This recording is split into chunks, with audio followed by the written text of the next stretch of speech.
विश्व को शांति का संदेश देने वाले दया और करुणा के महासागर तथागत सम्मुख संबुद्ध के चरणों में नमन करता हूँ एवं बहुजन समाज में सबसे पहले शिक्षा का पाठ पढ़ाने वाले महामना ज्योतिबा फुले माता सावित्रीबाई फुले के चरणों में कोट कोट नमन।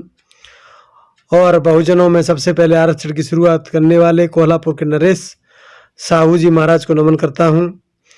साथ ही इस देश के सबसे बड़े संतक, महान समतावादी, मानवतावादी, विश्व विद्वान, भारत रत्न विभूषित बाबा साहब डॉक्टर अम्बेडकर को नमन करता हूँ। साथ ही हम बहुजनों को शिक्षा का पाठ पढ़ाने वाले मान्यवर साहब कांसीराम जी के चरणों में नमन करता हूँ। साथियों, आज इस श्रद्धांजलि सभा में आप उपस्थित हुए हैं। यह हमारे बहुजन समाज के लीडर, बहुजन समाज पार्टी के पूर्व प्रदेश अध्यक्ष माननीय डॉक्टर पीबी चौधरी साहब के चरणों में नमन करता हूं, उनको श्रद्धांजलि अर्पित करता हूं। साथ ही डॉक्टर हितेंद्र चौधरी जी को मैं नमन करते हुए और उनको श्रद्धांजलि अर्पित करते हुए आप सभी को सादर नमो बुद्धाय जय भीम प्रेषित करता हूं। साथियों, बड़ा ही खेद का विषय है कि आज ही के दिन हमारे समाज से, हमारे परिवार से, बहुजन समाज पार्टी से एक नहीं दो डॉक्टर इस दुनिया से छोड़कर चले गए थे। यह ऐसा समय की भी इसे डील कह सकते हैं। साथ ही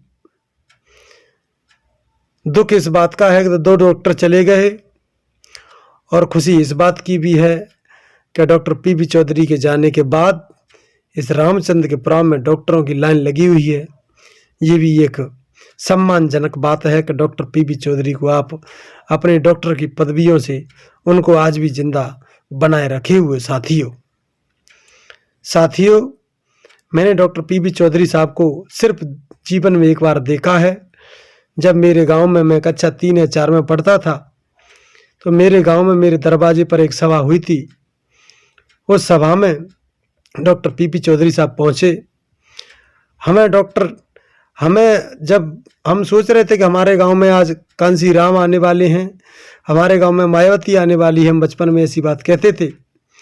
तो उस समय डॉक्टर चौधरी साहब पहुंचे और हमारे पिताजी PWD में नौकरी करते थे, इसलिए पिताजी से ज़्यादा परिचय में थे और लगातार वामसेप के माध्यम से पिताजी हमारे सहयोग करते रहते थे डॉक्टर चौधरी साहब को।